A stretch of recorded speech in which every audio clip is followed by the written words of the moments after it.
DNA fingerprinting में अभी तक बच्चों हमने डीएनए फिंगरप्रिंटिंग का प्रिंसिपल समझ लिया है। उसमें हमने सीखा था कि डीएनए फिंगरप्रिंटिंग में हम रिपीटेटिव डीएनए को चेक करते हैं। और रिपीटेटिव डीएनए में इंटरेस्टेड क्यों होते हैं? क्योंकि ये हम सब में बहुत ज़्यादा वेरिएशन शो करता है, बहुत ज़्यादा पॉलीमॉर्फिज्म शो करता है। तो डीएनए फिंगरप्रिंटिंग का प्रिंसिपल क्या था वो हमने समझ लिया है। अब हम समझने जा रहे हैं डीएनए फिंगरप्रिंटिंग की स्टेप्स। डीएनए फिंगरप्रिंटिंग में क्या क्या स्टेप्स फॉलो की जाती है, ये सारी स्टेप आपको ध्यान में रखना है। आप इसको साथ में नोट भी करते रहिएगा। ये जो स्टेप हैं ये सब आपको लिखना भी है। इन स्टेप में क्या सीक्वेंस चल रही है वो इंपॉर्टेंट है। एग्जाम में इस पर क्वेश्चन आ चुका है कि डीएनए फिंगरप्रिंटिंग की सीक्वेंस लिखी थी और पूछा था करेक्ट ऑर्डर में अरेंज करो। तो इसमें कई स्टेप्स होती है, तो सारी स्टेप आपको स्टेप बाय स्टेप आना चाहिए।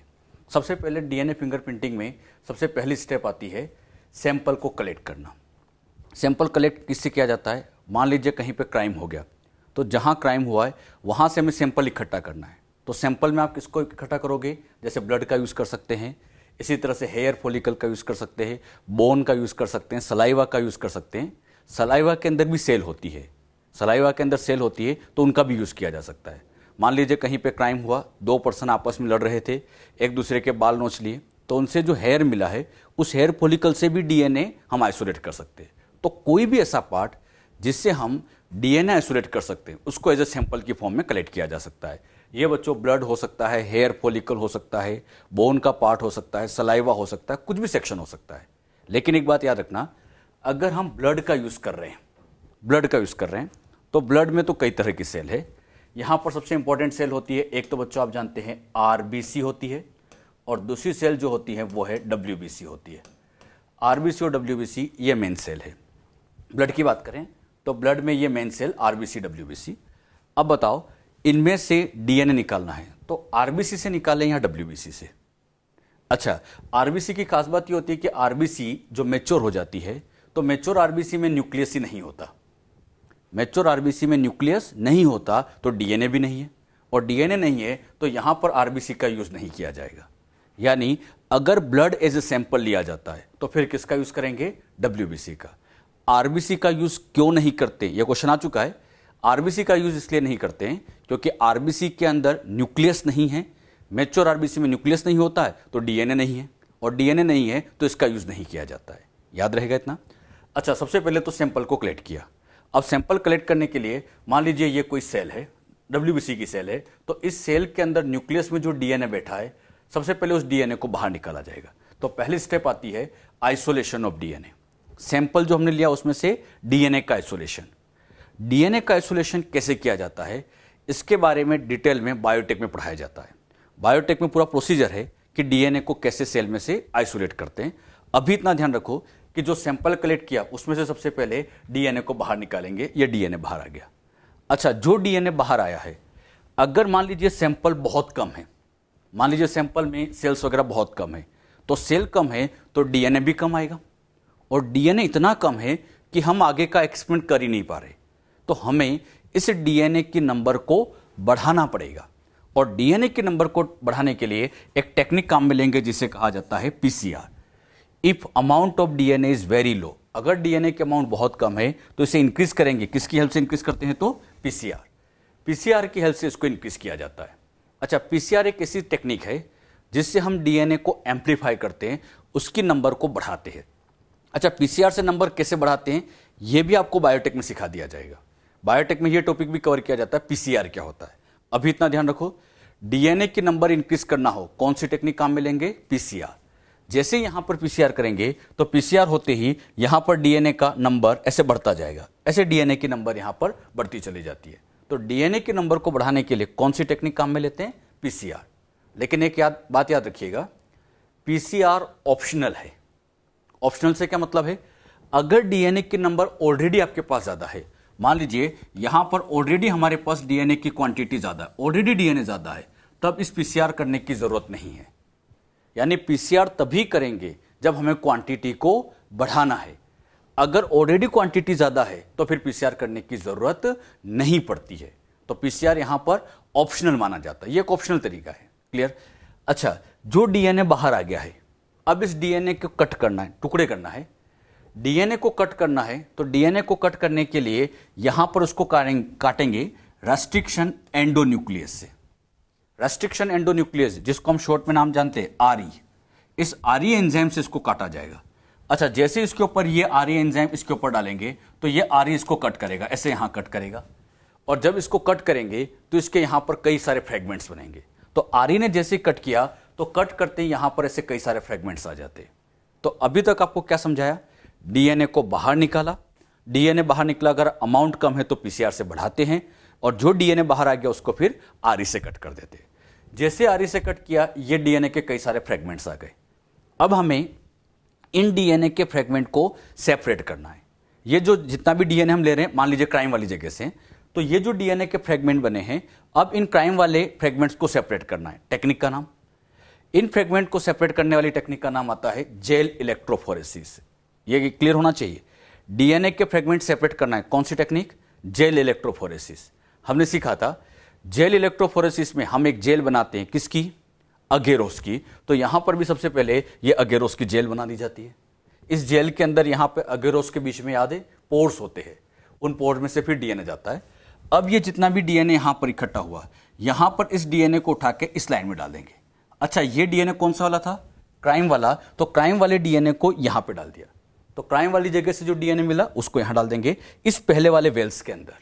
अच्छा, फिर हम क्या करेंगे, जिन भी लोगों पर डाउट है, जो भी सस्पेक्ट है, उस सस्पेक्ट की सेल में से डीएनए बाहर निकालेंगे, उसके डीएनए को आरई से काटेंगे और उसके डीएनए को यहां डाल देंगे। यहां पे डाल दिया गया सस्पेक्ट नंबर 1 का डीएनए। इसी तरह से जो सस्पेक्ट नंबर 2 था उसके डीएनए को उठा के यहां डाल दिया जाएगा। तो याद रखिएगा, ऐसे अलग अलग वेल्स बनाते हैं। अच्छा, पहले वाले वेल्स में किसका डीएनए, क्राइम वाला, दूसरे वाले वेल्स में सस्पेक्ट 1, अगले वेल्स में सस्पेक्ट 2। अगर मान लीजिए पुलिस को 5 लोगों पर डाउट है, तो 5 सस्पेक्ट है, तो यहां पर वेल्स के नंबर और भी बढ़ा सकते हैं। ये समझाने के लिए हमने 3 बनाया, लेकिन इन वेल्स के नंबर यहां ज्यादा की जा सकती है। अच्छा, इन सबके डीएनए को उठा के अब यहां पे रन कराएंगे। वही आरई से कट कर रखा है ऐसे कई सारे फ्रेगमेंट से, इनको उठा के रन कराएंगे। जब रन करेंगे तो ये यहां पे रन हो गया। अच्छा, रन करने के बाद मुझे बताना, यहां वाला जो डीएनए होगा, ये नीचे वाला, सबसे छोटा या सबसे बड़ा, याद करो, वेल से जो जितना दूर है वो उतना ही छोटा है। तो ये सबसे छोटा मतलब ये तो स्मॉलेस्ट फ्रेगमेंट होगा, और ये ऊपर वाला लार्जेस्ट फ्रेगमेंट होगा। क्या ये साइज के बेसिस पे अरेंज हो गए? यस। तो ये फाइनली यहां पर साइज के बेसिस पे इनको अरेंज कर दिया जाता है। अब यहां पे ध्यान से देखो, अगर इस अगेरोस जेल में चेक करोगे तो यहां पर ये बेंड, ये बेंड, ये बेंड, ये बेंड, ये बेंड, ये बेंड, सब कुछ सेम सेम जैसे दिख रहा है। यहां पर सेम इसलिए दिख रहा है क्योंकि हमने सेल में से पूरा डीएनए बाहर निकाला है, और जब पूरे डीएनए को चेक करोगे तो हम सबका डीएनए 99.9% सेम है। और जब इतना परसेंट सेम होगा तो सब कुछ यहां पर सेम सेम ही दिखाई दे रहा है, और सेम सेम दिखाई दे रहा है तब तो फिर क्रिमिनल पहचान में नहीं आएगा। यानी अगेरोस जेल के अंदर यहां पर आप चेक नहीं कर सकते, क्योंकि यहां पर चेक करते तो यहां सब सेम रहता है। तो ये चेकिंग अगेरोस जेल पे नहीं होती। अब बताओ, हमारे अंदर डिफरेंस कहां है, सबको आना चाहिए, रिपीटेटिव डीएनए, जिसको हम फाइनली नाम दे देते हैं सैटेलाइट, उसमें भी कहें तो वीएनटीआर। डिफरेंस कहां आता है, वीएनटीआर। तो हमें इसके अंदर वीएनटीआर को कंपेयर करना पड़ेगा, मतलब इसके वीएनटीआर, इसके वीएनटीआर, इसके वीएनटीआर को चेक करना पड़ेगा। अब बताओ, इसमें वीएनटीआर आपको कहां नजर आ रहा है, कहीं दिख रहा है? डीएनए के ऊपर लिखा होता होगा आई एम वीएनटीआर। तो फिर आपको कैसे पता चलेगा कि इसमें वीएनटीआर कौन है? अच्छा, वीएनटीआर आपको पता ही नहीं चलेगा। तो इसको पता करने के लिए अब हम यहां पर वीएनटीआर प्रोब की हेल्प लेते हैं। पता करने के लिए वीएनटीआर प्रोब लेते हैं। अच्छा, वीएनटीआर प्रोब क्या होता है, बहुत ध्यान समझिएगा। VNTR probe short single stand DNA होते हैं। अच्छा, ये रेडियो एक्टिव होते हैं। रेडियो एक्टिव मतलब इनसे रेडिएशन बाहर आती है, और इनके खास बात है कॉम्प्लीमेंट्री टू वीएनटीआर। ये वीएनटीआर के कॉम्प्लीमेंट्री होते हैं। ये जो वीएनटीआर प्रोब होते हैं, इनको आर्टिफिशियली बनाया जाता है। आप सभी जानते हैं हम सब में सीक्वेंस सेम है, तो वो सीक्वेंस आइडेंटिफाई कर ली गई है, और उसी के बेसिस पे ये आर्टिफिशियल वीएनटीआर प्रोब डाले जाते हैं। अच्छा, जब ये प्रोब बना लिए गए तो इन प्रोब को उठा के इस पे डालेंगे। अब बताओ, ये प्रोब कहां जुड़ेगा? ये प्रोब वहीं जुड़ेगा जहां वीएनटीआर है। लेकिन खास बात, जब इस प्रोब को उठा के यहां डालोगे तो ये यहां जुड़ ही नहीं पाएगा। इसलिए नहीं जुड़ पाएगा क्योंकि यहां पर डीएनए आप देख रहे हैं ऑलरेडी डबल स्टैंड है। यहां जो डीएनए आपको दिखाई दे रहा है, ये डीएनए ऑलरेडी यहां पे बच्चों ऐसे डबल स्टैंड है, ये ऑलरेडी डबल स्टैंड है, और डबल स्टैंड है तो ये प्रोब यहां बाइंड अप ही नहीं करेगा। अच्छा, प्रोब यहां जुड़ ही नहीं सकता है क्योंकि तो ऑलरेडी डबल स्टैंड था, तो कहीं ना कहीं इन डीएनए के फ्रेगमेंट्स को सिंगल स्ट्रैंड में चेंज करना पड़ेगा। अच्छा, सिंगल स्ट्रैंड में चेंज करना मतलब इनके बीच के हाइड्रोजन बॉन्ड तोड़ने पड़ेंगे, और हाइड्रोजन बॉन्ड को तोड़ने के लिए यहां अगली स्टेप फॉलो की जाती है जिसका नाम है डीनेचुरेशन। दोनों स्ट्रैंड के हाइड्रोजन बॉन्ड को अलग करना, प्रोसेस का नाम डीनेचुरेशन।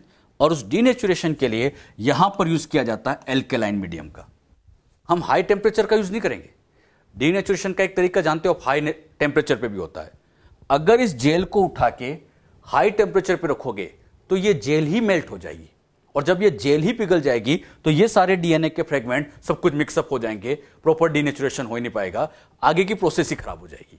तो याद रखना, हाई टेम्परेचर का यूज यहां पर नहीं करते क्योंकि इसमें जेल ही मेल्ट हो जाती है। तो फिर यहां सेपरेट करने के लिए, इनके बीच के हाइड्रोजन बॉन्ड को तोड़ने के लिए कौन सा मीडियम लेते हैं? Alkaline medium. हम क्या करेंगे, यहां पर एक फ्लास्क के अंदर एल्केलाइन मीडियम भर देंगे। मतलब यहां पर इस तरह से एल्केलाइन मीडियम भर दिया गया, जिसकी पीएच अप्रोक्सीमेटली 10 के आसपास रख देंगे। ये एल्केलाइन मीडियम यहां भर दिया।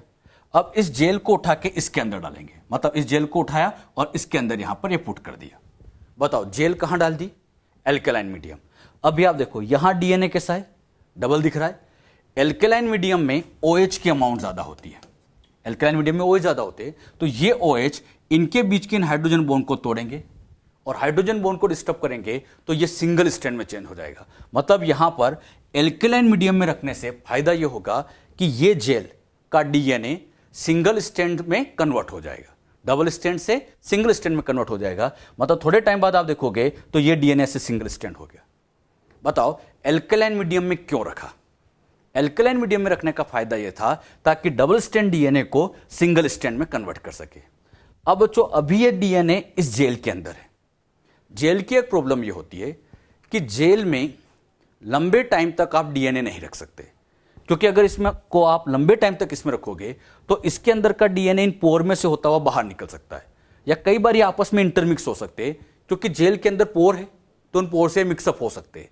तो इसका मतलब ये जो यहां पर अभी जेल के अंदर आपको डीएनए दिखाई दे रहा है, इस जेल के डीएनए को कहीं ना कहीं सॉलिड मीडियम पे ट्रांसफर करना पड़ेगा। और सॉलिड मीडियम पे ट्रांसफर करने के लिए अगली स्टेप चलाते हैं जिसको कहते हैं सदन ब्लोटिंग। मतलब यहां पर डीनेचुरेशन करने के बाद next step southern blotting. Southern blotting में करते क्या है, इसके अंदर transfer of DNA from gel to nylon membrane और नाइट्रोसेल्युलोज मेम्ब्रेन। मतलब अभी जो डीएनए जेल के अंदर था, जेल का डीएनए अब नाइलॉन मेम्ब्रेन पे शिफ्ट कर, जेल का डीएनए अब नाइलॉन मेम्ब्रेन या नाइट्रोसेल्युलोज मेम्ब्रेन पे ट्रांसफर करते हैं। जैसे बच्चों ये यहां पर नाइलॉन मेम्ब्रेन है, इस नाइलॉन मेम्ब्रेन पे अभी डीएनए नहीं है, अभी नहीं है। अभी डीएनए कहां था? जेल के अंदर। तो उस जेल को उठा के इसके ऊपर पुट कर देंगे। मतलब नाइलॉन मेम्ब्रेन के ऊपर यहां पर ये इस तरह से जेल को यहां रख दिया। बताओ जेल को किसके ऊपर रख दिया? Nylon membrane. मतलब यहां पर आप इसको इस तरह से समझ सकते हैं कि ये तो मान लीजिए जेल है और ये नाइलॉन मेम्ब्रेन है, ये जेल, ये नाइलॉन मेम्ब्रेन। अब इसको उठा के इसके ऊपर यहां पुट कर देंगे। तो बताओ डीएनए जेल से नाइलॉन मेम्ब्रेन पे शिफ्ट होगा।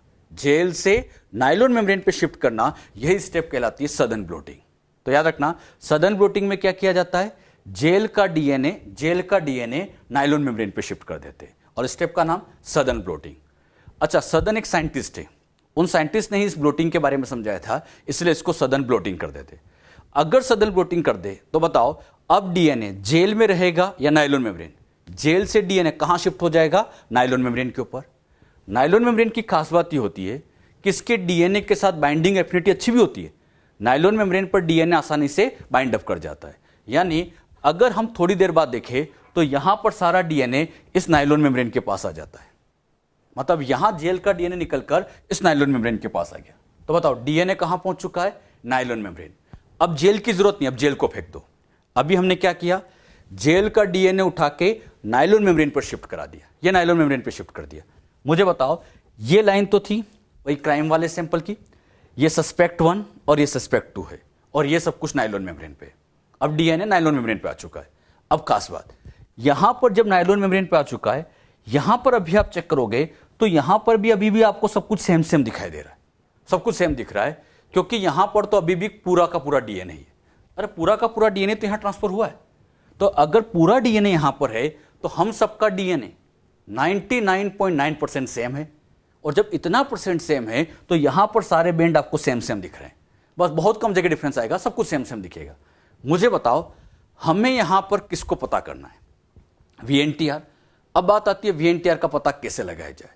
तो VNTR का पता करने के लिए अब अगली स्टेप चलाते हैं जिसका नाम है हाइब्रिडाइजेशन। और इस हाइब्रिडाइजेशन में इस नाइलोन मेम्ब्रेन के ऊपर VNTR प्रोब को जोड़ा जाता है। तो VNTR प्रोब का नाइलोन मेम्ब्रेन पर जुड़ना यही हाइब्रिडाइजेशन कहलाता है। तो याद रखना, सदर्न ब्लोटिंग के बाद अगली स्टेप क्या चलाते हैं? हाइब्रिडाइजेशन। अच्छा, इसमें किसका यूज करते हैं? VNTR probe. VNTR प्रोब क्या होता है हम जानते हैं। अच्छा, प्रोब में सबसे पहली बात, ये शॉर्ट सिंगल स्टैंड DNA होता है, डबल स्टैंड नहीं, ये सिंगल स्टैंड DNA होता है। दूसरी बात, रेडियो एक्टिव होता है। सिंगल स्टैंड है, छोटा है, रेडियो एक्टिव होता है और कॉम्प्लीमेंट्री है किसका? VNTR का। मान लीजिए बच्चों ये यहां पर VNTR प्रोब है और इन VNTR प्रोब में आप देख भी नहीं, सिंगल स्टैंड है। अब इन VNTR प्रोब को उठा के इसके ऊपर डाल दिया गया। मुझे इतना बताओ ये कहां पर जाके जुड़ेगा? क्या हर जगह जुड़ जाएगा?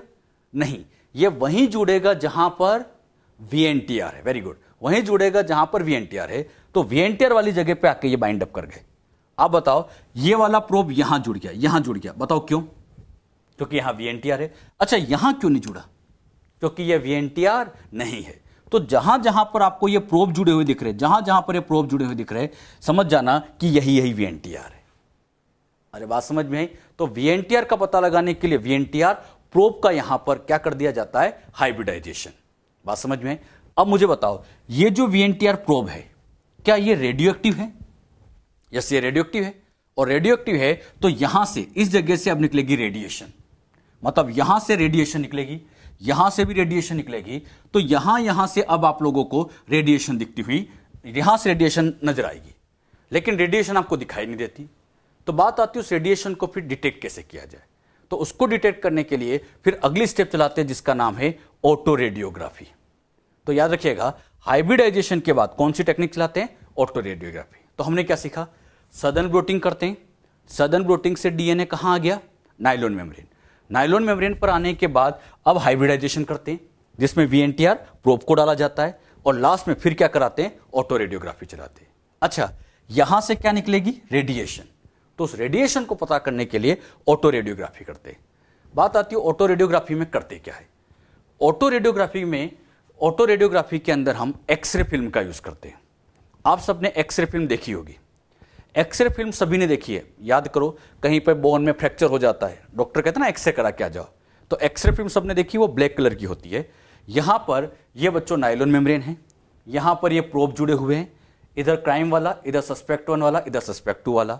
अब यहां पर क्या करेंगे? यहां पे उठा के ये एक्सरे फिल्म को उठा के इसके ऊपर पुट कर देंगे। बताओ, नाइलोन मेम्ब्रेन के ऊपर कौन सी फिल्म लगा दी? X ray film. अब खास बात, यहां पे बच्चों ये जो आप लोगों को यहां पे प्रोब दिख रहा है, इस प्रोब से क्या निकलेगी? बोलो क्या निकलेगी? रेडिएशन। और वही रेडिएशन यहां बच्चों इस एक्सरे फिल्म पे जाएगी। बताओ, रेडिएशन कहां जाएगी? एक्सरे फिल्म पे। तो प्रोब से जो रेडिएशन निकली वो एक्सरे फिल्म पे एक्सपोज होगी। मतलब अभी जो रेडिएशन थी वो यहां पर आप देखोगे तो रेडिएशन नाइलोन मेम्ब्रेन पे थी, वहां से निकलकर अब ये एक्सरे फिल्म पे आ रही है। एक्सरे फिल्म का ओरिजिनल कलर कैसा है? ओरिजिनल कलर कैसा है? ब्लैक। लेकिन जहां ये रेडिएशन आएगी वहां ये व्हाइट होने लगेगा। अब बच्चों यहां पर किया जाएगा, यहां पर अगली स्टेप के अंदर ये जो एक्सरे फिल्म है इसको डेवलप किया जाएगा। मतलब इस एक्सरे फिल्म को यहां पर लेंगे और इसको यहां पर इस तरह से डेवलप करेंगे, यहां से हटा के इसको डेवलप कराया जाएगा। जब डेवलप करेंगे तो मुझे बताओ, यहां से रेडिएशन निकली तो जहां से ये रेडिएशन निकली है, जहां से रेडिएशन निकली है इस जगह पर यहां पर अब व्हाइट होने लगेगा। मतलब यहां पर आप देखोगे तो यहां पर इस तरह के ये व्हाइट स्पॉट आने लग जाएंगे। ऐसे व्हाइट स्पॉट यहां पे दिखेंगे। जब इस एक्सरे फिल्म को पूरी तरह से डेवलप कर लिया जाएगा तो ऐसे यहां पर व्हाइट कलर के स्पॉट्स बन जाएंगे। ऐसे यहां व्हाइट कलर के स्पॉट बनेंगे। तो एक्सरे फिल्म पर अब ये व्हाइट कलर के स्पॉट है। अब मुझे इतना बताओ, ये लाइन तो थी क्राइम वाली, मतलब क्राइम से जो DNA मिला था, ये सस्पेक्ट 1 पर्सन 1 की, ये पर्सन 2 की। अब यहां पर एक्सरे फिल्म पे फाइनली चेकिंग करते। मुझे बताओ, यहां पर जब क्राइम के इन बैंड को सस्पेक्ट 1 और सस्पेक्ट 2 से मैच किया गया, सस्पेक्ट 1 सस्पेक्ट 2 से मैच किया गया, तो जब आप यहां पर मैच करके देखोगे तो आपको पता चलेगा ये वाला बच्चों यहां मैच कर रहा है, ये वाला यहां मैच कर रहा है, ये वाला यहां मैच कर रहा है। तो बताओ, क्राइम वाला DNA सस्पेक्ट 1 से मैच कर रहा है या सस्पेक्ट 2 से? और ये सस्पेक्ट 2 से मैच कर रहा है और सस्पेक्ट 2 से मैच कर रहा है, मतलब हम कह सकते हैं कि एग्जैक्ट क्रिमिनल यहां पर कौन है, सस्पेक्ट नंबर 2 है। और यह फाइनल चेकिंग कहां की जाती है, एक्सरे फिन पे। अब मेरा क्वेश्चन, क्राइम वाले, सस्पेक्ट वाले और सैंपल वाले जो हम चल रहे हैं, सस्पेक्ट 1 सस्पेक्ट 2, एक्सरे फिन पे हम जब चेक कर रहे हैं तो यहां पर पूरा डीएनए है या वीएनटीआर है, बस ये बताओ मुझे। तो यहां पर पूरा डीएनए है या वीएनटीआर है, ये बताइए। हाँ, क्या आंसर आएगा, यस, यहां पर जो होगा वो केवल और केवल वीएनटीआर होगा, क्योंकि इस वीएनटीआर वाले से क्या निकली, रेडिएशन, वही तो यहां एक्सपोज हुई। इससे रेडिएशन नहीं निकली, इससे रेडिएशन नहीं निकली क्योंकि प्रोब जुड़ा हुआ नहीं था, और रेडिएशन नहीं निकली तो यहां दिखा ही नहीं। तो बताओ, ये जो व्हाइट कलर के स्पॉट दिख रहे, ये एग्जैक्टली क्या है, ये वीएनटीआर ही है। और ये वीएनटीआर क्राइम वाला था, या सस्पेक्ट 1 का था, या सस्पेक्ट 2 का था, अब मैच कर लिया। और जब हम इस रिपीटेटिव डीएनए को इस वीएनटीआर को मैच करेंगे तो फाइनली हमें पता चलेगा कि कौन क्रिमिनल है। अच्छा, हम पूरे डीएनए में चेक क्यों नहीं करते, क्योंकि अगर पूरे डीएनए को चेक करोगे तो 99.9% सिमिलरिटी आती है। सबका डीएनए 99.9% सेम था, और जब यहां सब कुछ सेम सेम होगा तो चेक करना मुश्किल हो जाएगा। इसीलिए बच्चों यहां पर केवल और केवल वीएनटीआर को चेक करते हैं। और वीएनटीआर का पता लगाने के लिए क्या किया गया था, वीएनटीआर प्रोब डाले गए थे। इसके अंदर क्या डाले गए थे, वीएनटीआर प्रोब, और उन्हीं प्रोब से, इन्हीं प्रोब की वजह से ही फाइनली ये वीएनटीआर का हमें आइडिया लगा। तो कैसे डीएनए फिंगरप्रिंटिंग की स्टेप होती है, क्लियर हुआ। और याद रखना, फाइनल जो चेकिंग की जाती है वो एक्सरे फिल्म पर चेक करते हैं। यहां चेक करते हैं कि किसके साथ वो बैंड मैच कर रहे हैं। डीएनए फिंगरप्रिंटिंग की जितनी भी स्टेप हमने समझी है, इसको अब मैं आपको समराइज करता हूं। सबसे पहले सैंपल में से डीएनए का आइसोलेशन किया। अब आप ही बोलते जाना, डीएनए आइसोलेशन करने के बाद उसका क्या किया था, यस, आइसोलेशन करने के बाद उसको आरी से काटा। हाँ, एक बात और, अगर डीएनए की अमाउंट कम है तो बढ़ाने के लिए पीसीआर कर देते। डीएनए बाहर आ गया, उसको क्या करेंगे, आरी से काटेंगे। डीएनए के फ्रेगमेंट्स आ गए, अलग अलग करना है, टेक्निक का नाम, यस। उसके बाद हमने क्या किया, जेल इलेक्ट्रोफोरेसिस। जेल इलेक्ट्रोफोरेसिस में जो जेल थी वहां डीएनए डबल स्ट्रैंड था, सिंगल स्ट्रैंड में चेंज करना है तो क्या करेंगे, डीनेचुरेशन। कौन से मीडियम में किया, एल्केलाइन मीडियम में। जेल में जो डीएनए था लंबे टाइम तक नहीं रख पाते तो उसे हमने सॉलिड मीडियम पे ट्रांसफर किया। स्टेप का नाम, yes, southern blotting. Southern blotting करते, और सदर्न ब्लोटिंग से डीएनए कहां आ जाता है, नायलॉन मेम्ब्रेन। फिर नायलॉन मेम्ब्रेन के ऊपर वीएनटीआर को हम जोड़ते हैं। स्टेप का नाम हाइब्रिडाइजेशन, जिसमें वीएनटीआर प्रोब करते हैं, और उन वीएनटीआर प्रोब से रेडिएशन निकली, उस रेडिएशन को चेक करने के लिए फिर यूज की जाती है ऑटो रेडियोग्राफी, जिसमें एक्सरे फिल्म का यूज करते हैं। तो डीएनए फिंगरप्रिंटिंग की ये आउटलाइन है कि कौन कौन से स्टेप यहां पर फॉलो की जाती है। ये स्टेप आप सीक्वेंस वाइज ध्यान रखें, डिटेल में हमने सब समझ लिया है। तो ये सीक्वेंस क्या कहती है, ये मैंने आपको आउटलाइन के फॉर्म में यहां समझा दिया। जो बात इतनी समझाई, क्लियर हुई। एक खास बात, अभी हमने एक टेक्निक सीखी थी, सदर्न ब्लोटिंग। सदर्न ब्लोटिंग में क्या सीखा, सदर्न ब्लोटिंग में हमने सीखा था कि इसमें डीएनए जेल से नायलॉन मेम्ब्रेन पर ट्रांसफर होता है। जैसे बच्चों यहां पर ये जेल है और ये नायलॉन मेम्ब्रेन है। अब इस जेल के अंदर डीएनए था, इसको उठा के यहां से यहां पहुंचा दिया, मतलब डीएनए यहां ट्रांसफर कर दिया। बताओ कहां से कहां, यहां से डीएनए उठा के वहां ट्रांसफर किया। तो ऐसे ट्रांसफर करने की प्रोसेस का नाम कहलाता है सदर्न ब्लोटिंग।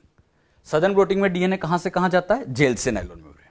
अब खास बात, मान लीजिए इस जेल के अंदर यहां पर आरएनए होता, हो सकता है, जेल में कोई जरूरी नहीं कि हमेशा डीएनए होगा, आरएनए भी हो सकता है। और आरएनए को उठा के अगर नायलॉन मेम्ब्रेन पे शिफ्ट करे तो ऐसी ब्लोटिंग को हम नदन ब्लोटिंग कहते हैं। इस ब्लोटिंग का नाम नदन। सदर्न तो साइंटिस्ट का नाम है, ये साउथ था तो इसको नॉर्थ नाम दे दिया, बस ये डिफरेंस है। तो ये सदर्न साइंटिस्ट का नाम है, नदन कोई साइंटिस्ट नहीं है, ये साउथ था तो इसको नॉर्थ नाम दे दिया गया, इतना सा डिफरेंस है। अगर इस जेल के अंदर प्रोटीन है और इस प्रोटीन को उठा के नायलॉन मेम्ब्रेन पे शिफ्ट करे तो ऐसी टेक्निक को फिर वेस्टर्न ब्लोटिंग कहते हैं। तो 3 तरह की main blotting, southern, northern, western. Southern कब कहते हैं, ये सबको आना चाहिए। सदर्न ब्लोटिंग कब कहते हैं, जब डीएनए को ट्रांसफर करते हैं। नदन ब्लोटिंग कब कहते हैं, जब आरएनए को ट्रांसफर करते हैं। और वेस्टर्न ब्लोटिंग तब कहते हैं जब प्रोटीन को ट्रांसफर करते हैं। तो ऐसे अलग अलग को ट्रांसफर करने के लिए ये अलग अलग नेम दिए जाते हैं। जो बातें यहां पर समझाई गई, क्लियर। तो ये तीनों ब्लोटिंग आप याद रखिएगा। मेन ब्लोटिंग सदर्न ब्लोटिंग है, लेकिन इन पे भी क्वेश्चन बन सकता है। तो आप नदन ब्लोटिंग क्या होता है, वेस्टर्न ब्लोटिंग क्या होता है, इनके मीनिंग भी आप ध्यान रखिए, क्लियर।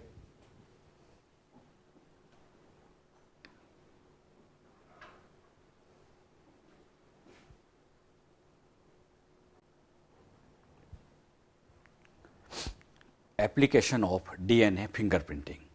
डीएनए फिंगरप्रिंटिंग की क्या एप्लीकेशन है, ये एप्लीकेशन हमने स्टार्टिंग में भी समझे थे, एक बार फिर से।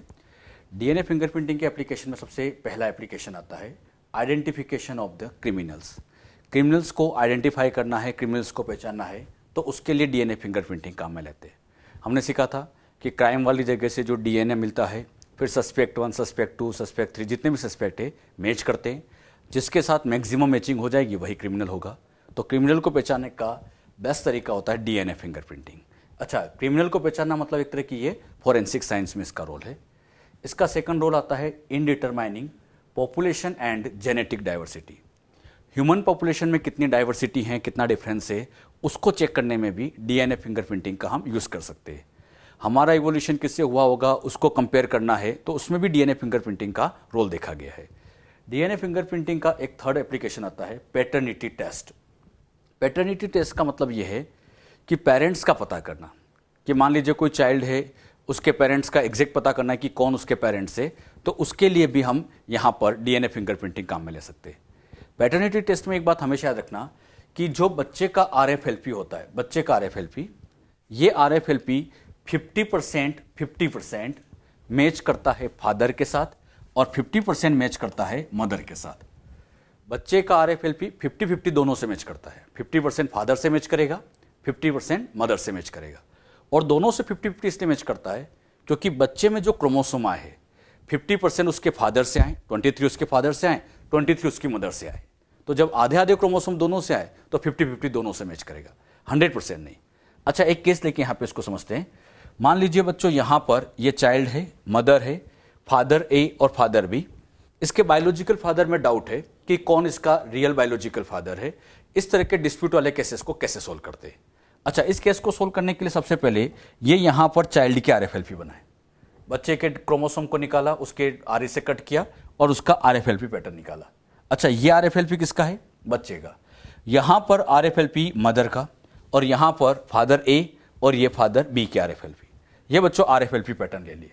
अब यहाँ पर क्या करेंगे, बच्चे के आरएफएलपी मदर फादर से मैच करेंगे। पहले मुझे इतना बताओ, बच्चे का आरएफएलपी क्या 100% मदर से मैच करेगा? नहीं, 50% फादर से और 50% मदर से। अब मैच करते हैं। जब इसको मैच किया गया तो ये वाला आरएफएलपी मदर से मैच कर रहा है, बाकी नहीं। इसी तरह से ये वाला आरएफएलपी मदर से मैच कर रहा है, बाकी से नहीं। तो हम कह सकते हैं कि ये वाला आरएफएलपी और ये वाला आरएफएलपी तो मदर से मैच कर गया, ये तो मदर से मैच कर गया। तो बाकी बचे जो दो आरएफएलपी है, अब बताओ किससे मैच करने चाहिए? दो मदर से मैच कर गए तो 50% फादर से मैच करने चाहिए। जब इस आरएफएलपी को चेक किया गया तो ये यहां जाके फादर से मैच हो रहा है और ये वाला यहां जाके फादर से मैच हो रहा है। तो बताओ फादर ए के साथ मैचिंग हो रही है या बी के साथ? तो आप देखोगे 50% आरएफएलपी फादर बी के साथ मैच कर रहे हैं, 4 में से 2 बी के साथ मैच कर रहे हैं। तो हम कह सकते हैं कि इसके बायोलॉजिकल फादर बी है, तो इसके जो रियल बायोलॉजिकल फादर है वो फादर बी होगा। ये हम यहां पर इस तरह के केसेस को सोल्व कर सकते हैं। तो किस तरह से ये सोल्व किया जाता है, समझ में आया सबको अच्छे से? अच्छा, इस पर नीट में क्वेश्चन आ चुका है कि बच्चे के आरएफएलपी किसके साथ मैच करते हैं? पहला ऑप्शन 100% फादर के साथ, दूसरा 100% मदर के साथ, तीसरा 50% फादर 50% मदर। क्या कहेंगे? 50% फादर के साथ 50% मदर के साथ मैच करते हैं। जो बात यहां समझे, क्लियर हुई? डीएनए फिंगरप्रिंटिंग में पॉलीमॉर्फिज्म मतलब वेरिएशन एट जेनेटिक लेवल क्या होता है, इस पॉलीमॉर्फिज्म को समझाने के लिए आपकी एनसीईआरटी में डीएनए फिंगरप्रिंटिंग में ही पॉलीमॉर्फिज्म से रिलेटेड पूरा एक पैराग्राफ दिया है। बच्चे जब उस पैराग्राफ को पढ़ते हैं तो उसमें जनरली वो समझ में नहीं आता है कि वो पैराग्राफ कहना क्या चाहता है। हम उस पैराग्राफ को समझते हैं। उस पैराग्राफ में कहा गया है कि जर्मिनल सेल में भी म्यूटेशन होता है और सोमेटिक सेल में भी म्यूटेशन होता है। अच्छा, स्किन की सेल बताइए बच्चों कौन सी है? सोमेटिक। और इसमें अगर म्यूटेशन हो गया तो उसको सोमेटिक म्यूटेशन कह देंगे, और अगर गैमिड बनाने वाली सेल में म्यूटेशन हो जाए तो उसको जर्मिनल म्यूटेशन कह देते हैं। अब मान लीजिए इस जर्मिनल सेल में म्यूटेशन हो गया, लेकिन फिर भी ये पर्सन यहां गैमिड बना पा रहा है। जर्मिनल सेल में म्यूटेशन होने के बावजूद भी गैमिड बना पा रहा है, और जब गैमिड बन गए तब तो अगली जनरेशन आएगी, यानी ये अगली जनरेशन में ट्रांसफर हो जाएगा। जर्मिनल सेल का म्यूटेशन तभी ट्रांसफर होगा जब वो गैमिड बनाने में कैपेबल हो। लेकिन सपोज करो जर्मिनल सेल में ऐसा कुछ म्यूटेशन हुआ कि इस बार वो पर्सन गैमिट नहीं बना पाए। अगर ऐसा म्यूटेशन हो कि इस बार वो गैमिट नहीं बना पाए, गैमिट बनाने की एबिलिटी लॉस हो गई, और जब गैमिट नहीं बना पाया तो अगली जनरेशन में कैसा ट्रांसफर होगा। तो याद रखना, जर्मिनल सेल का म्यूटेशन ये तभी ट्रांसफर हो सकता है जब वो गैमिट बनाने की एबिलिटी लॉस ना करे। अगर गैमिट बनाने की एबिलिटी लॉस्ट हो गई तब तो फिर ये नेक्स्ट जनरेशन में ट्रांसफर नहीं हो सकता, क्योंकि जब गैमिट ही नहीं है तो अगली जनरेशन कैसे आएगी। बात समझ में? अच्छा, सोमेटिक सेल के म्यूटेशन की बात करें तो ये सोमेटिक सेल में होता है, और सोमेटिक सेल गैमिट नहीं बनाती है तो ये नेक्स्ट जनरेशन में ट्रांसफर नहीं होता। तो जर्मिनल सेल का तो ट्रांसफर होता है, सोमेटिक का ट्रांसफर नहीं होता। लेकिन खास बात, जर्मिनल का भी तभी ट्रांसफर होगा जब वो गैमिट बनाने की एबिलिटी लॉस ना करे, तभी वो ट्रांसफरेबल होता है। अच्छा, एनसीईआरटी में अब क्या लाइन लिखिए, new mutation may arise in an individual either in somatic cell और इन द जर्म सेल। दोनों तरह की सेल में हो सकता है, सोमेटिक सेल में भी हो सकता है और जर्म सेल के अंदर भी हो सकता है। सोमेटिक सेल में भी म्यूटेशन हो सकता है और जर्मिनल सेल में म्यूटेशन हो सकता है। अब सबसे मेन बात, if a germ cell mutation, germ cell की म्यूटेशन की बात कर रहा है, does not seriously impair individual ability to have offspring who can transmit the mutation. इस लाइन का मतलब यह है कि जर्मिनल सेल का म्यूटेशन तभी ट्रांसफरेबल होगा जब वो इसकी गैमिट बनाने की, ऑफस्प्रिंग लाने की एबिलिटी को लॉस ना करे। अगर गैमिट बनाने की एबिलिटी लॉस हो जाती, गैमिट बनाने की एबिलिटी लॉस हो जाती, तब यह ट्रांसफर नहीं होता। तो याद रखना, जर्मिनल सेल का म्यूटेशन कब ट्रांसमिट हो पाएगा, जब वो गैमिट बनाने की एबिलिटी को लॉस ना कर पाए, तभी जाके ट्रांसफरेबल होता है। बात समझ में? तो दो तरह की सेल हैं, जर्मिनल और सोमेटिक सेल्स। अच्छा, पॉलीमॉर्फिज्म को समझने के लिए यहां पर बच्चों मैंने डीएनए को ड्रॉ किया। इस डीएनए के अंदर ये छोटा सा पार्ट कहलाता है जीन। पूरा डीएनए जीन नहीं होता है, उसका छोटा पार्ट क्या कहलाता है, जीन। और ये जीन वाला पार्ट ही एक तरह से होता है कोडिंग पार्ट। ये जीन वाला सेक्शन क्या कहलाता है, कोडिंग। अब मान लीजिए ये यहां पर कुछ पार्ट था जो यहां पर आरएनए प्रोटीन नहीं बनाता, मतलब ये हो गया नॉन कोडिंग। तो डीएनए में कोडिंग पार्ट भी होता है, नॉन कोडिंग पार्ट भी होता है। आपसे पूछूंगा मैं, कोडिंग और नॉन कोडिंग में से कौन ज्यादा होता है? नॉन कोडिंग पार्ट बहुत ज्यादा होता है, 98% से भी ज्यादा होता है। कोडिंग पार्ट तो बहुत कम होता है, कितना, लेस देन 2% होता है। अच्छा, अब ये जो कोडिंग पार्ट होता है, जीन वाला पार्ट, जीन से क्या बनता है, आरएनए। आरएनए से बनता है प्रोटीन। और मान लीजिए इस प्रोटीन ने कुछ ऐसा काम किया, कुछ एंजाइम बनाया, सबस्ट्रेट को प्रोडक्ट में चेंज किया, और मान लीजिए कि प्लांट में इसने फ्लावर कलर दिया और यहां पर उसने रेड कलर के फ्लावर प्रोड्यूस किए। प्लांट में समझ रहे हैं, रेड कलर के यहां पर फ्लावर प्रोड्यूस किए। अब बताइए, यहां पर जीन और यहां पर जीन सेम होगी। अगर ये दोनों क्रोमोसोम होमोलोगस है, बात को सुनना अच्छे से, अगर दोनों क्रोमोसोम होमोलोगस है तो जो जीन यहां बैठी है वही जीन यहां बैठी होगी, यानी दोनों पर जीन बिल्कुल सेम टाइप की। इस जीन का काम था रेड कलर लाना, फ्लावर कलर लाना, रेड ला रहा है, तो इस जीन का काम भी वही है कि रेड कलर लाना, फ्लावर कलर लाना। इस जीन ने भी यहां पर सबसे पहले क्या किया, वही सेम बात, यहां आरएनए बनाया, आरएनए से प्रोटीन बना, फिर यही प्रोटीन यहां पर रेड कलर ला रहा है। अच्छा, जीन अगर आरएनए प्रोटीन बना रही है मतलब एक्सप्रेस हो रही है, यहां पे भी आरएनए प्रोटीन बना रही है मतलब एक्सप्रेस हो रही है, और दोनों जीन सेम है तो सेम तरह का एक्सप्रेशन शो कर रही है, सेम एक्सप्रेशन शो कर रही है। ये भी रेड कलर दे रहा है, ये भी रेड कलर दे रहा है। अब बच्चों हुआ क्या, दोनों जीन पहले अच्छे से बताना, सेम है या अलग है, अलग है, असेम है या अलग है, सेम है, ये भी कलर की है, ये भी कलर की जीन है। अब इस जीन के अंदर यहां पर म्यूटेशन हो गया, बिल्कुल हो सकता है, कोडिंग पार्ट भी है तो डीएनए, म्यूटेशन तो यहां भी हो सकता है।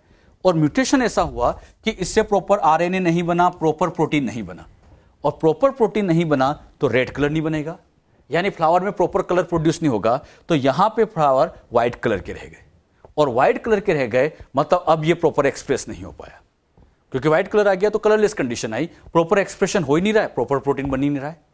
तो एक बात मुझे बताओ, ये जीन और ये जीन अलग है या सेम है? जीन तो सेम है, लेकिन एक जीन यहां पर एक्सप्रेस हो रही है और वही एक जीन यहां एक्सप्रेस नहीं हो रही। तो इस जीन के एक तरह से दो फॉर्म है, एक फॉर्म वो है जो एक्सप्रेस कर रहा है, एक फॉर्म वो है जो एक्सप्रेस नहीं कर रहा है। तो जीन के ये दो फॉर्म होते हैं, और जीन के इन्हीं डिफरेंट डिफरेंट फॉर्म को कहा जाता है अलील। अलील क्या होता है, बहुत अच्छे समझना। जेनेटिक्स जब हम पढ़ते हैं तो ये अलील बहुत इंपॉर्टेंट होता है। बच्चे पूरी जेनेटिक्स पढ़ लेते हैं लेकिन ये पता नहीं चलता कि अलील क्या है। अलील मतलब जीन के डिफरेंट डिफरेंट फॉर्म्स को ही क्या कहा जाता है, अलील। डिफरेंट फॉर्म मतलब एक फॉर्म वो है जो एक्सप्रेस कर रहा है और एक फॉर्म वो है जो एक्सप्रेस नहीं कर रहा है। अब मुझे बताओ इसका एक्सप्रेशन यहां पे रुक गया है, ये किसने रोका? तो ये सब किसकी वजह से हुआ? म्यूटेशन की वजह से। तो म्यूटेशन की वजह से ही ये एक्सप्रेशन रुका, मतलब एलील प्रोड्यूस हुए। तो यहां पर एलील क्या है? Different form of gene is called allele, और ये एलील अराइज होते हैं ड्यू टू म्यूटेशन। अब इनमें से जो एक्सप्रेस होता है ये कहलाता है डोमिनेंट एलील, और इस डोमिनेंट एलील को समझाने के लिए मैंने कैपिटल आर से इंडिकेट कर दिया, क्योंकि रेड कलर दे रहा है तो कैपिटल आर से इंडिकेट कर दिया। अब जो एक्सप्रेस नहीं हो पाता, इसको रिसेसिव फॉर्म से रिप्रेजेंट किया जाता है और उसको स्मॉल आर से लिख दिया जाता है। मतलब ये जो आर और स्मॉल आर आपको दिखाई दे रहे हैं, यही अब कहलाएंगे यहां पर एलील। ये यहां पर क्या बन गए? एलील। तो इस जीन के दो एलील है, एक कैपिटल आर एलील है और एक दूसरा स्मॉल आर एलील होता है। एलील की खास बात ये होती है कि एक बात याद रखना अच्छे से, ऐसा नहीं कि जैसे ही म्यूटेशन हुआ और एलील बन जाएगा, ऐसा नहीं होता है। म्यूटेशन होने के बाद भी उसको एलील तभी कहा जाता है जब वो एक खास कंडीशन पूरी करे। एलील तब कहेंगे, न्यू एलील तब कंसीडर करना है when it appear in every generation with frequency greater than 0.01। NCERT पढ़ोगे, लाइन मिलेगी आपको बड़े, with frequency greater than 0.01। Greater than 0.01 से मतलब यह है कि अगर 100 प्लांट लगाए तो मिनिमम एक से ज्यादा में तो दिखना चाहिए। 100 में से एक प्लांट के अंदर तो ये डिफरेंट फॉर्म दिखना चाहिए। इसको बच्चों आप ऐसे समझिए, एग्जांपल समझाता हूं मैं आपको। यहां समझाने के लिए मान लीजिए इस प्लांट को ग्रो कराया, और इस प्लांट को ग्रो कराया तो इसमें फ्लावर कलर रेड कलर क्या है। अगले प्लांट को ग्रो करा के देखा, इसमें भी रेड कलर। जब हम इन प्लांट को ग्रो करा के देखते थे तो इसमें हमेशा ऐसे रेड कलर के फ्लावर आते थे। यहां पर हर जगह कौन से कलर के फ्लावर आ रहे हैं? रेड। यहां पे हर जगह से रेड कलर के फ्लावर आ रहे हैं, रेड फ्लावर आते थे।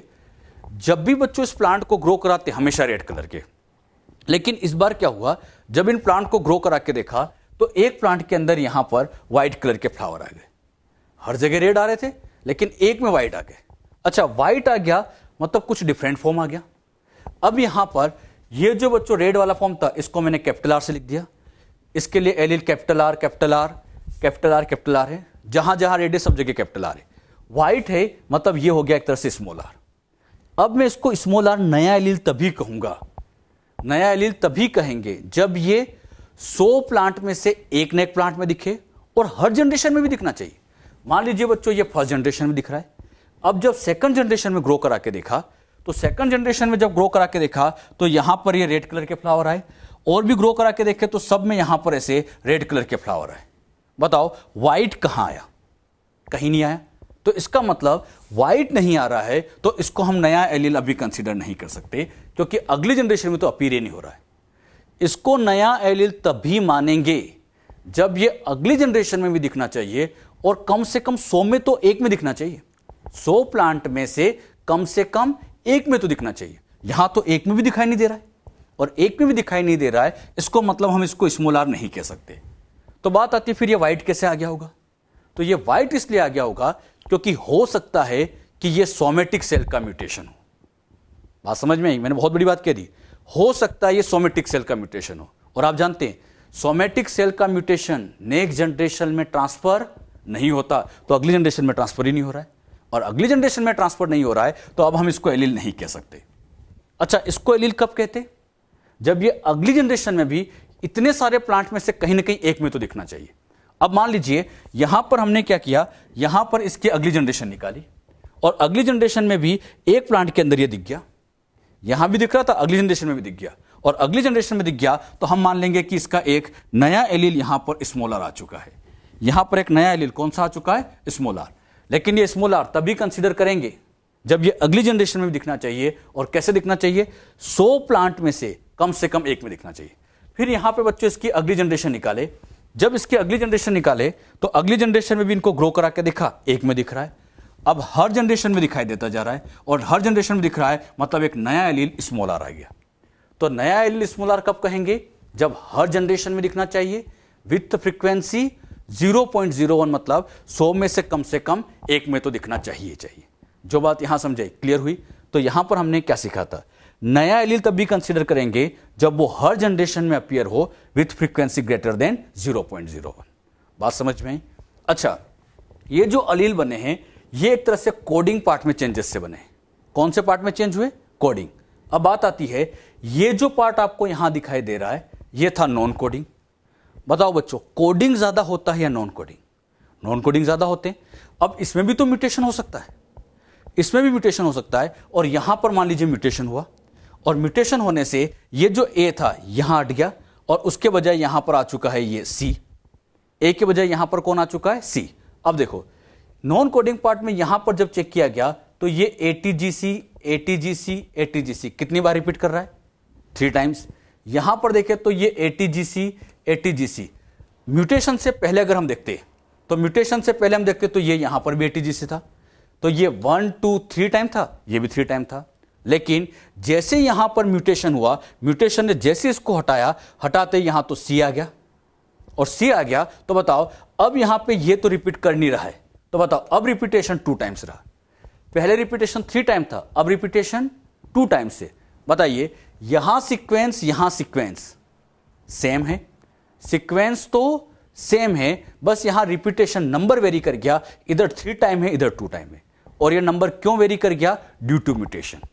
जैसे म्यूटेशन हुआ ये रिपीटेशन नंबर वेरी कर गया।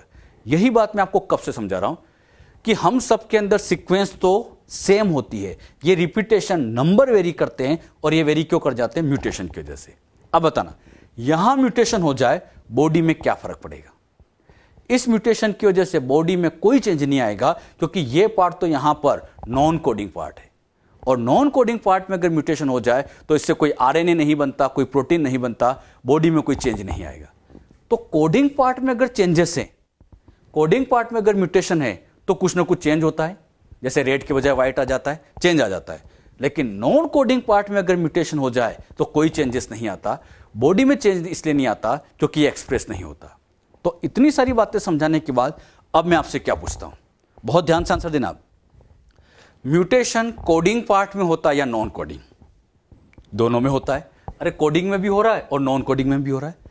किसमें म्यूटेशन के चांस ज्यादा है? यस, नॉन कोडिंग में म्यूटेशन के चांस ज्यादा होते हैं, क्योंकि ये पार्ट 98% से ज्यादा है, ये वाला पार्ट यहां पर 98% से ज्यादा है, तो इसमें म्यूटेशन के चांस ज्यादा होते हैं। अच्छा, कौन सा म्यूटेशन दिखाई देता है, डिटेक्ट होता है? तो कोडिंग पार्ट का म्यूटेशन दिखाई देता है, जबकि ये वाला पार्ट दिखाई नहीं देता है। पुराने जमाने में साइंटिस्ट लोग केवल कोडिंग पार्ट के डिफरेंस को ही देख पाते थे, यानी कोडिंग पार्ट की वेरिएशन, यानी कोडिंग पार्ट की पॉलीमॉर्फिज्म को देख पाते थे, क्योंकि ये दिखाई देती थी। लेकिन आज के टाइम पर तो नॉन कोडिंग पार्ट में जो पॉलीमॉर्फिज्म आ रही है, इसका भी हम यूज कर रहे हैं। दिखाई तो नहीं दे रही है, लेकिन इसका भी हम यूज करने लग गए, और इसका यूज किया जाता है डीएनए फिंगरप्रिंटिंग के अंदर। तो बताओ, पॉलीमॉर्फिज्म मतलब वेरिएशन कोडिंग पार्ट में भी आती है, नॉन कोडिंग में भी आती है। पॉलीमॉर्फिज्म दोनों में आती है, लेकिन डीएनए फिंगरप्रिंटिंग में कौन सी यूज करते हैं? नॉन कोडिंग वाली। और कोडिंग वाली वो होती है जो एक्सप्रेस होती है, और उनमें डिफरेंस आने की वजह से फाइनली क्या बनते हैं? अलील्स बनते हैं। जो बातें यहां समझाई गई, तो ये बात आप ध्यान रखिएगा। अब बच्चों, आप एनसीईआरटी का पैराग्राफ पढ़ने की कोशिश करिएगा। वो एनसीईआरटी का पैराग्राफ अब आपको समझ में आएगा कि वो पैराग्राफ क्या कहना चाहता है।